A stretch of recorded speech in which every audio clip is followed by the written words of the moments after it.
最近我这来了一位35岁的女士啊，跟我呢吐槽她最近相亲的一些经历。她觉得呢，现在遇到的很多男的都挺奇葩的。在过去的几个月里她已经见了不下20个男人了，但是她发现这些男人都怪怪的。比如说请她吃饭吧，还要跟她 AA， 逛个商场吧，什么都不会买的也不表示一下诚意，搞一副穷酸样出来，也不知道给谁看的呀。甚至他们连饭都不会请她吃，直接一瓶矿泉水，找个地方一坐好点的呢，请他喝个奶茶，逛个公园啥的或者呢喝口咖啡，约会吧没有一个会开车去接他的，还别说送他回家了，真的实在太抠门了。还有一个男士直接就问他你有没有打过胎跟前任同居了多久呢？这种人简直情商不要太低了他介意我跟前任同居过，难道他就没有跟他的前任同居过吗？不要太双标了好不好？还有一位说，结婚的话，希望以后的生活中所有的开销全部都 AA 制。那我就反问他，那生孩子是不是也可以 AA 哺乳是不是也可以 AA 还有那些没完没了的家务活也都 AA 吧？你说是不是好笑还有一位问我结婚要多少彩礼，那我就照实说呗，我说我们家就从简了6万就行了，图个吉利。结果人家好吗说，你们女人可真物质。我就没有搞懂我是跟他要豪车了还是要豪宅了？我都不明白为什么一谈到钱就变成物质了。我就说，那不要彩礼也可以我有房子你可以不用买我呢也有车，你可以不用置办，来我们家住就可以了。婚后呢，如果有了孩子呢，我的房子还可以写你的名字。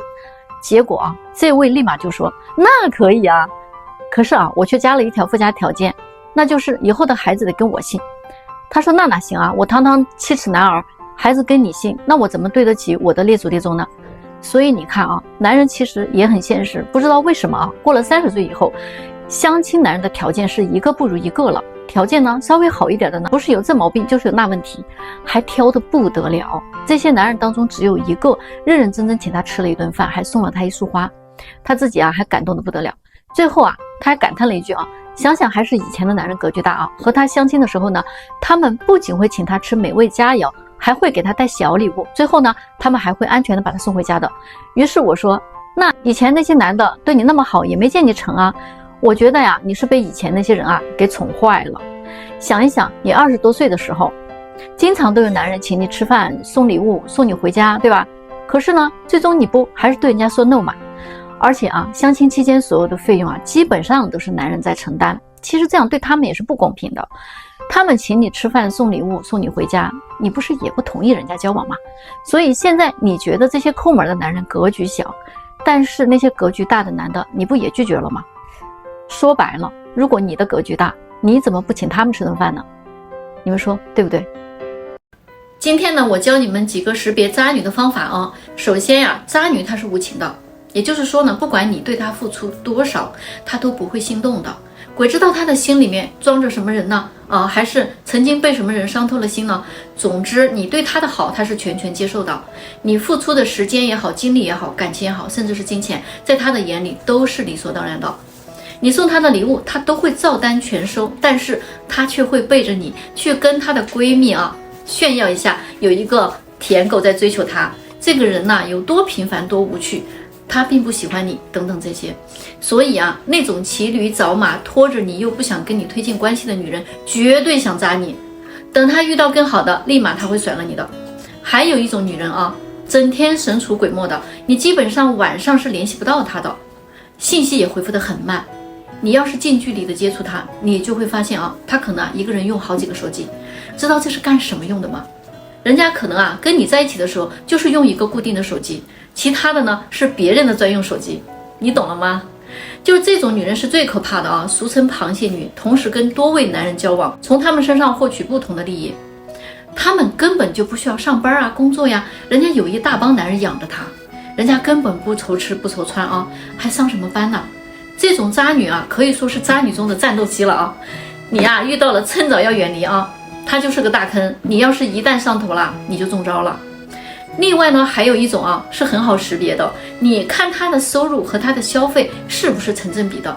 如果他一个月就挣几千块钱的工资，那穿的衣服用的化妆品拎的包包都是一些奢侈品的话，那除非他的家境很好，能负担得起这样的消费，否则他的这些东西从哪里来的呢？你自己想一想吧，对吧？他们可能只需要你的钱，物质之上的女人，爱情在他们的字典里恐怕是找不到的。所以你千万别把自己的真心错付了。还有一些女人呢，属于是脾气很不好，喜怒无常，人家天生就是公主在童话里面活着呢。你如果不能够永远的捧着她、惯着她、宠着她，她就会拿你跟别的男人去做比较，总跟你说别人男朋友多好别人的男朋友怎么强，动不动就说别人的男朋友又买了什么东西，成天的就跟别人攀比反正你怎么做他都不满意，总想 PUA 你、打压你，总想着要掌控你，最后把你的耐心都磨光光了。还有一种呢，就是自我感觉特别良好的人人家呢就是觉得你哪儿都配不上他，他还会总在你面前提他的前男友跟你说他的男闺蜜怎么好，谁知道这个前男友跟男闺蜜是同一个人不？吵架永远都是你的错所以以上这些都是渣女记住了没有这一类的女人是非常可怕的，她会毁掉你的三观，毁掉你的自信而且让你永远的自我否定，精神折磨永远比身体折磨更让人痛苦，理解吗？那你是不是也想问一下，怎么判断真心爱你的女人其实也有一个非常简单的方法，其实用钱也是可以判断一个女人爱不爱你的。一个不爱你的女生才会找你要钱，挥霍你的钱。女人如果爱你她不敢找你要钱，她怕你看不起她。女生如果真的爱你，甚至会倒贴你的，她会给你花钱，明白吗？你们知道在北京这样的一线城市，最令大龄剩女崩溃的瞬间到底是什么时候吗？其实并不是被家里整天的催婚，也不是忙完了工作一个人回家的孤单，更不是遇到了开心的事情没有人分享，而是当他们真正的下定了决心，收拾好了心情，试着去找一个另一半的时候，见了一个又一个的男生都不合适。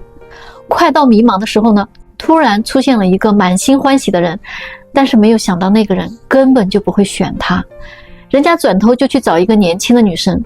还有更崩溃的，当他们终于想明白了，这样的年纪找对象要降一降标准了，降低了身高、颜值、收入、学历，本地外地都无所谓了，房子车子也可以放一放了。可是即便是这样，仍然发现对方依然看不上自己。有的男生呢，或许会非常礼貌地说一句，你太优秀了，我可能配不上你。我就问过一个男生相比大龄女生情绪稳定、性格成熟、经济独立，你更愿意找一个单纯的姑娘陪她一起成熟吗？他说是的，还是愿意找一个单纯些的小姑娘，省事儿这个就是一线城市相亲市场的现状。真的不要以为打扮一下自己，主动一点就一定能脱单，也不是你保养的多好，看上去只有25岁就行了，年龄仍然是在那儿摆着呢，它不会变的。胖瘦可以改，衣品可以提升，唯独时间是不可逆转的。特别是那些在大城市打拼了多年，仍然一事无成的大龄剩女，青春没有了，人老珠黄了，钱也没挣到，房也没买上，人还没嫁成，就已经老了，这个才是最崩溃的。你们觉得我说的有道理吗？这送出去的东西还有要回来的道理吗？现在这样的事情还真是越来越多了特别是那些相亲认识的男男女女，恋爱推进不下去了，或者是分手了，男生就会想着办法把花出去的钱，或者是给女生买的贵重物品都要回来。这样做到底好不好呢？最近呢，有一位相亲谈了3个月的女生觉得彼此不合适了，就跟男生提出来不想接触了。结果呢，这个男生第2天就给他发来了一条信息，居然是3个月以来请女孩去那些高档餐厅吃饭花的钱，还有给女孩买名牌包包花的钱和520的转账，前前后后呢也有好几万了。男生说，既然你还不知道合不合适，干嘛要花我的钱买这买那呢？我又不是上辈子欠了你的，既然不合适，那花我的钱是不是也不太合适所以哪天你方便了，把这些该还的还给我吧。结果搞得这个女生一晚上都没睡着觉，她觉得很恶心就这么着，这女孩觉得委屈了，就跟我诉苦说自己从来没有见过做人做事这么掉价的男人，送出去的东西还要往回要，就连分手都要恶心你一下。你知道吗？他送的东西又不是什么特别贵重的，一些千把块钱的化妆品，最贵的也就是一个1万多的包。我当时就给他转了2万块钱，然后呢立马就把他拉黑了。这种男人我永远也不想再联系，我连一点退路都不想给他留的。他说呀，也挺感谢他这个举动的啊，还好分手了，要是以后结了婚，还不知道他有多计较呢。这种日子谁想过呀？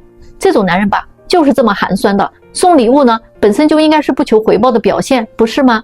都说分手见人品，我觉得呀，最屌丝的行为就是这种送出去东西还要往回要的，真的是绝绝子，没有之一了。难怪啊，他找不到女朋友，真的是活该。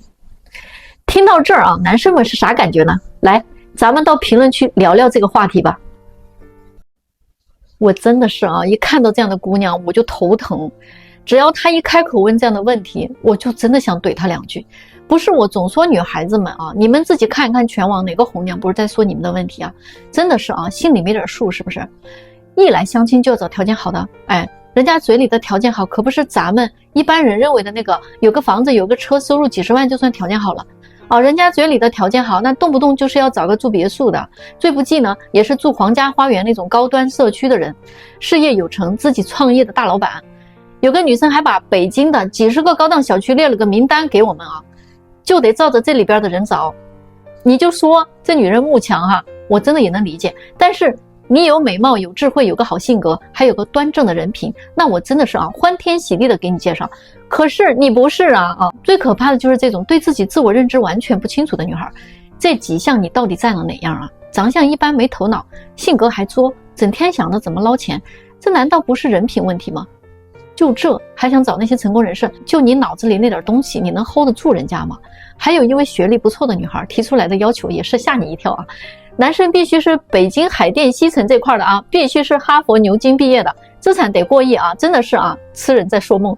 你不会以为资产过亿的哈佛牛津男就不看你的长相，只看你的学历吧？口口声声要用自己的头脑挑战一把颜值，太可笑了，简直。人家是找伴侣，又不是要找个人天天头脑风暴。最可笑的还不是他啊，是一位事业小有成就的小姐姐，做梦都做到极致了。她居然把福布斯名单上的人搜罗了一遍啊，问我们能不能帮她介绍一个这里边的人。你们知不知道她这个脑回路是怎么长的呀？反正我不知道，都能想出这样的路数来啊，真的是绝了。在这里啊，广而告之一下啊，许愿去庙里，可别来我们这儿闹腾了，好吗？最后说一点啊，这些女孩子啊，就算真的大佬看上了她还得要求人家为她付出啊，又要得到人家的钱，还要人家装孙子得低头哄她，给她提供情绪价值。他们完全不明白，男人一旦在感情里投入了钱，他就想找到这个大爷的感觉。然后呢，你要是在这个时候能够捧着他，让着他，哄着他，他就会觉得哎，我觉得我这个大爷就当得好爽，钱也花得值了，他才会愿意继续在这个关系里。情绪价值的付出是向上的，懂不懂啊？而往往这些女孩子最失败的地方，就是在感情里完全不懂得付出，只知道索取，既要又要还要，所以到最后她们什么都得不到。你们说是不是？现在我经常会遇到一些快40岁的小姐姐们啊，来找对象，完全是一群梦幻仙女，不知道她们哪里来的自信。我相信你一定是事业有成，保养的呢也很好，很精致。可是你千万别一开口就说要找个优质男人，行吗？清一色的回答都是尽量找个没有结过婚的吧，毕竟自己还是个未婚，不想去给别人当后妈的，没有那个经验。要说非得找个离异的话，那就得物质条件特别特别好的啊，就是能够实现财富自由的那种。说真的啊，也不知道你们都早干嘛去了，你都快40岁了才想起来找个对象吗？知不知道自己年龄多大了？再过几年啊，你更年期都要开始了，子宫都快没有用了，知道吗？有哪个优质男人想找这一款的，来，快来找我报名吧。现实啊是这样的，没结过婚的，但凡他能看得上的，几乎他都不在人家的考虑范围之内。就算他看上了呢，人家也未必看得上他呀。人家宁可找一个年龄小几岁的女孩，哪怕条件差一点都行。你再优秀也不是男人眼里那个优秀，你们的标准都不一样，知道吗？还有就是说啊，那种物质条件特别特别好的单身离异男呀，你想什么呀？你根本就不可能碰到这种男的。别说优质男极少会离婚，就算有几个离婚的，那身边也有大把的年轻美女无缝衔接，你信不信？还能有你的位置吗？啊，还财富自由呢？可以说你连他的边都碰不到。他们来相亲的几率啊，那实在是太低太低了。你们这些女人呢，真的是啊，把自己给耽误了。都到这个岁数了，还认清不了现实，非要跟年轻女人去争抢那一小撮优质男人，醒醒吧啊！你就根本不可能是人家的菜。现在相亲市场上啊，有单身的男的，有离异的男的，也有条件特别好的男的，但是啊，就是极少有条件特别好、离异又单身、财富自由的男的。因为他们这类人基本不会离婚，有的小姐姐还想着啊，做个三姐吧啊，去破坏人家家庭。那你真是想多了，他们不会傻到为了一个40岁的女人放弃一半的财富去离婚的，这一点你就放心吧。你于他们而言，价值在哪里呢？爱情吗？那你就太天真了。对于这样的男人来讲，爱情啊，那就是个可爱的游戏，不一定非得带入婚姻啊。他才不会跟你一样去飞蛾扑火呢。他可不是傻子，就算他真的离了，也有大把的90后、00后在等着。他为什么要找一个40的呢？所以就算他离了婚，后边也没你什么事儿，明白了吗？那天我见了一个家长啊，他是带着他的孩子来找我介绍对象的。可是这个孩子他不但坐不住啊，而且他一副满不在乎的神情，明确表示自己并不想结婚啊，更不想生娃养娃。他说我自己都还没把自己整明白呢啊，我还给自己找一堆麻烦事儿干嘛呀？结果他这么一说啊，却让我想起了一件事啊。现在国家在拼命的鼓励年轻人生娃，2胎3胎都放开了，因为现在咱们的人口是负增长啊，非常的严重，所以国家也动真格了啊，出台了很多政策。可是年轻人却仍然无动于衷，不想结婚，不想生娃，有的他连恋爱他都懒得谈了，好像躺平了，似乎过得更滋润一些。那这个到底是为什么呢？就是因为他们在出台政策的时候呀，忽略了3个令人震惊的事实，尤其是最后一个，绝对能震碎你的三观。不信的话，咱们就往下看。第一啊，咱们国家现在结婚率啊，已经创下了42年以来的新低。根据民政局的最新数据显示，现在全国结婚率为5.8%，创下了1978年以来的新低。与此同时呢，去年全国登记结婚的一共只有763万对，直接创下了36年以来的新低。要知道啊，2013年啊还有1347万对呢。那9年的时间，基本上结婚率接近了腰斩。换句话来说啊，随着这个社会的竞争不断的激烈，生活的成本确实不断的在攀升，所以他愿意结婚的人就越来越少了呀。第二呢，比结婚率更可怕的是啊，很多人呢，他就算结了婚也不想生孩子。现在丁克家庭越来越多，中国的人口协会啊发布过一个数据显示啊，中国的育龄夫妇不孕不育率从2020年的3%攀升到了现在的15%了，不孕不育大概是有5000多万人的。那事实上呢，从机构对90后的调查报告来看啊，90后有生育计划的人超过了75%，都表示啊，只会生一个孩子，真的不想再多生了。这个第3点呢，比不结婚不生娃更可怕，那就是离婚率在不断的创新高。我国的离婚率啊，已经从2004年开始啊，就已经在上升了，直到2020年才有了一点点罕见的回落。但是啊，离婚人数依然非常高，高达434万对。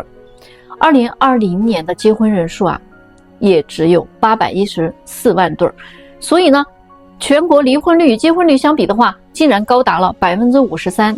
这个就意味着啊，有100对夫妻他要结婚的话，就有53对的夫妻啊在离婚。那这个数据绝对是可以震碎你的三观了吧？当代的年轻人呢，开始躺平不结婚不生娃，甚至呢闹离婚的同时，我们的人口警报已经拉响了。2021年人口只增长了48万人，这个数据太可怕了。为了让各位啊多生娃啊，政策真的出台了很多，包括呢住房啊、税收啊、教育等一系列，可以说是已经史无前例了。可是就算是这样，还是刺激不了现在的年轻人。那所以我也很想问一下各位啊，到底什么样的政策你觉得才能够让你多生一个娃呢？现在的二婚低换女真的是很多。最近呢，有一位准备2婚的女人来找我啊，介绍对象。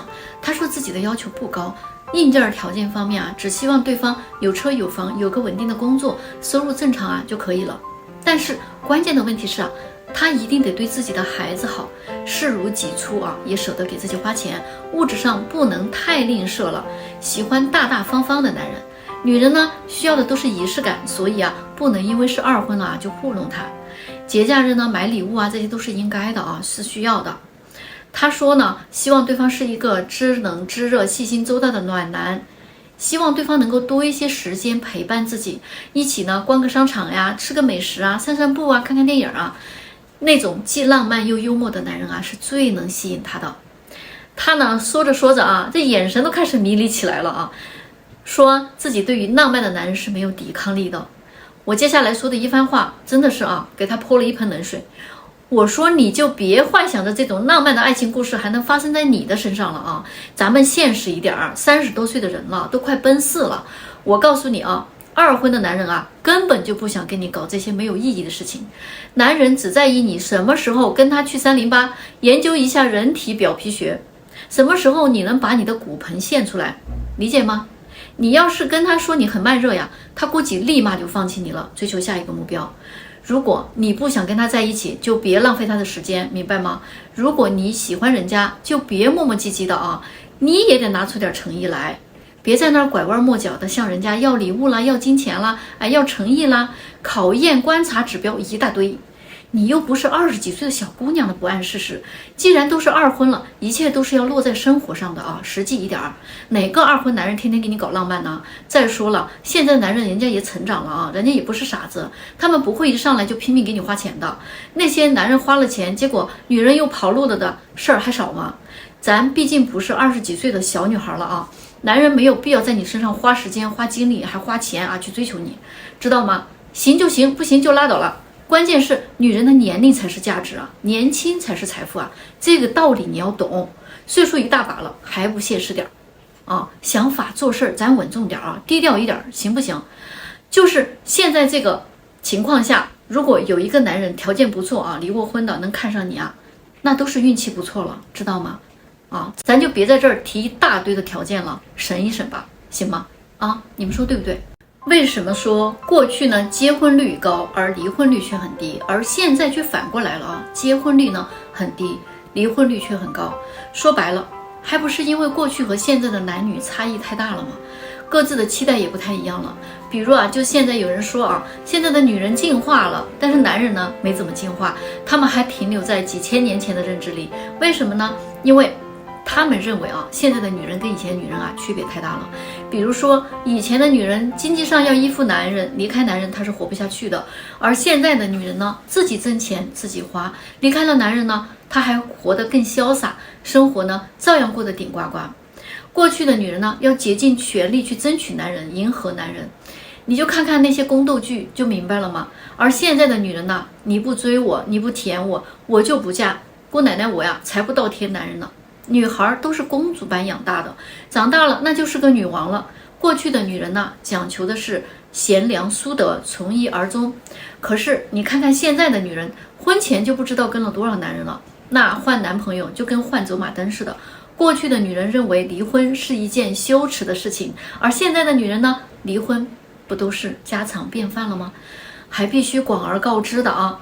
离婚率也一再的创新高，大部分都是女人提出来的。以前的女人呢，找老公就是为了解决生存问题，而现在的女人找老公啊，就是为了满足情绪价值、生理需求和物质欲望。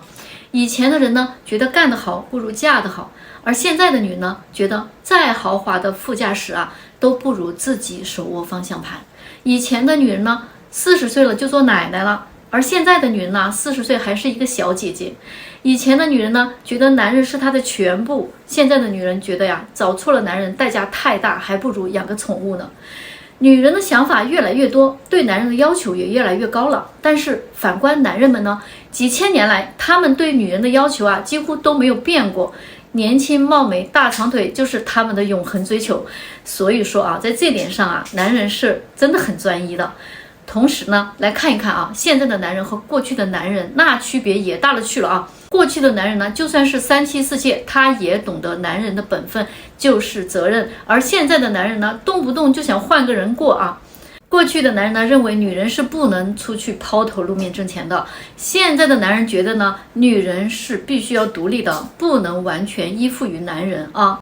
过去的男人结婚是为了传宗接代，现在的男人有钱的不想结婚，怕女人图自己的钱，没钱的男人呢，不想结婚结不起，他离不起婚。但关于孩子呢，就交给命运，命里有时终须有，命里无时呢莫强求。都这么佛系了，你们说那结婚率、离婚率，它能不成这样吗？对吗？一个男生你在追一个女生之前呀，你一定要了解一些东西。最近有一个男生来跟我说，他跟女孩从相亲那天开始到现在啊，1个多月了，已经呢约出来见了4、5次，他自己感觉呢还是不错的，在一个很正常的推进过程中。可是最近这几天，女孩已经开始不怎么回复他信息了，对他有点爱答不理的，即便是回复呢，也是非常简单的字眼。最近这一次约他也已经约不出来了。他说啊，估计是人家已经有了新的接触对象了，他打算放弃。可是经过我跟女孩的沟通之后，发现呢，人家并没有其他的人在接触，而是感觉他们确实有些不合适的地方。原因有几点啊。第一点，这个男生呢不太懂女生的需求，不太会给情绪价值，比较没有情趣。第二点呢，接触了1个多月了，没有给他送过任何的礼物啊，吃饭出去消费明显是很抠门的。第三点呢，接触这么多次了，连他的手啊都不敢碰一下下，他感觉对方非常的不自信，所以女孩对他已经很下头了。这个男生呢，你在追求一个女生之前，能不能先对她做一个大概的了解，哪怕你去翻一翻她的朋友圈看看也行啊，分析一下这个女生她到底是个什么类型的，是不是你能吃到的菜。如果她的朋友圈都是一些自拍，那你要是不会点套路啊，你真的别追了。如果她经常发的都是出去玩的照片，那你身上没点银子，你也别追了。如果她的朋友圈呢都是一些鸡汤文案，那你要是不成熟也就不要追了。如果她的朋友圈每天发的都是事业工作的照片，那你要是不够优秀啊，那你也别浪费时间了。如果她的朋友圈经常发一些追星的照片，你要是没点颜值啊，你就赶紧放弃吧。其实综合来讲啊，女人对男人的需求啊就是3大要素：有钱、性能力、忠诚。有的时候呢，女人之所以痛苦，就是因为这3者啊很难合二为一。有钱有性能力的不一定忠诚，有钱又忠诚的可能就没有性能力，有性能力又忠诚的可能又没有钱。这个世界上哪有那么多圆满的事情啊？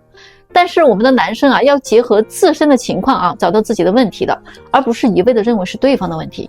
当然，对于那种什么都想要，既要又要还要更要的女人，咱们也是直接跟她 say no 吧，啊，送她一个字儿，滚。